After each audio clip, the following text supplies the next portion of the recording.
നമുക്ക് ഇന്നൊരു ഉത്സവത്തിന് പോകാൻ വേണ്ടിയിട്ട് ഒരു ഗെറ്റ് റെഡി വിത്ത് മീ ആയാലോ? കുറേ നാളായി guys get ready with me ഒക്കെ ചെയ്തിട്ട്. ഞാൻ ഈ വഴി പണ്ടങ്ങാണ്ട് പോയതാണ്, ഇതുവഴി പിന്നെ പോയിട്ടേ ഇല്ല. ഇനി തൊട്ട് ഇതുവഴിയൊക്കെ പോകാനുള്ള ടൈം ആയെന്ന് തോന്നുന്നു. ഞാൻ ബാക്കിലുള്ള എസ്തെറ്റിക് ആയിട്ടുള്ളതൊന്നും കാണാതെ നിങ്ങൾ പോകുന്നത് ഞാൻ കഷ്ടപ്പെട്ട് സെറ്റ് ചെയ്തതാണ് ഗൈസ്. എങ്ങനെയുണ്ട്? ഭയങ്കര എസ്തെറ്റിക് ആയിട്ടില്ലേ?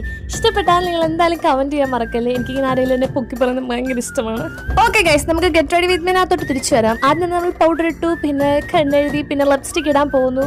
അത് കഴിഞ്ഞിട്ട് നമ്മൾ മുടി കിട്ടും. ഇത്രേ ഉള്ളൂ എൻ്റെ ഗെറ്റ് റെഡി വിത്ത് മീ. അതുകൊണ്ടാണ് ഞാൻ ഈ വഴിക്ക് പോവാത്തത് ഗൈസ്. എന്നും ചെയ്യുന്ന കാര്യമായിട്ട് വെറുപ്പിക്കണ്ടെന്ന് വിചാരിച്ചിട്ടാണ് ഞാൻ ഇതൊന്നും ചെയ്യാത്തത്. പിന്നെ ഞാൻ വിചാരിച്ചിട്ട് വെറുപ്പിക്കല്ലേ, എൻ്റെ കൂടെ ഇടയ്ക്ക് വെച്ച് ഞാൻ എൻ്റെ ക്യൂട്ട്നെസ് ഒക്കെ ഇട്ടുന്നുണ്ട്.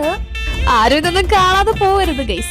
കുറച്ചു നേരം നമ്മൾ ക്യൂട്ട്നെസ് ഒക്കെ ഇട്ടതിന് ശേഷം നമ്മൾ അങ്ങോട്ട് മുടി കെട്ടാൻ തുടങ്ങിയിട്ടുണ്ട്. മുടി കണ്ട് ഇതേപോലെ ഒരു സൈഡ് ഫുൾ പിടിച്ചിട്ട് ബാക്കിലോട്ട് പുറകിലോട്ട് ക്ലിപ്പ് ചെയ്ത് കൊടുക്കുവാണ്. പിന്നെ ഇടയ്ക്ക് ഫ്രണ്ടിൽ എൻ്റെ അമ്മ പറയുന്ന പോലെ കുതിരവാലൊക്കെ ഇട്ട് കൊടുക്കുന്നുണ്ട്.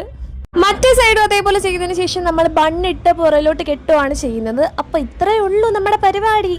മുടിയൊക്കെ കെട്ടി കഴിഞ്ഞിട്ട് നമ്മൾ ആക്സറൈസും കൂടെ ചെയ്ത് കഴിഞ്ഞാൽ സംഭവം സെറ്റ്. ഈ സ്റ്റഡാണ് ഞാൻ ആക്സറൈസ് ചെയ്യുന്നത്. ഞാൻ ഇപ്പോൾ വന്ന് എല്ലാത്തിൻ്റെയും കൂടെ ഇത് തന്നെയാണ് ഇട്ടുകൊണ്ട് പോകുന്നത്. ഒരു സാധനം ഇഷ്ടപ്പെട്ട് കഴിഞ്ഞാൽ പിന്നെ അത് മാറ്റാൻ ഇച്ചിരി പ്രയാസമാണ്. പിന്നെ നശിക്കുന്നതിനും വരെ അതിട്ടുകൊണ്ടിരിക്കും. ഈ ഒരു ബ്രേസ്ലെറ്റും പിന്നെ ഒരു മാലയും കൂടി ഇട്ട് പെയർ ചെയ്ത് കഴിഞ്ഞാൽ സംഭവം സെറ്റ്. അപ്പോൾ ഇത്രയേ ഉള്ളൂ ഗൈസ് നമ്മുടെ ഗെറ്റ് റെഡി വിത്ത് മീ.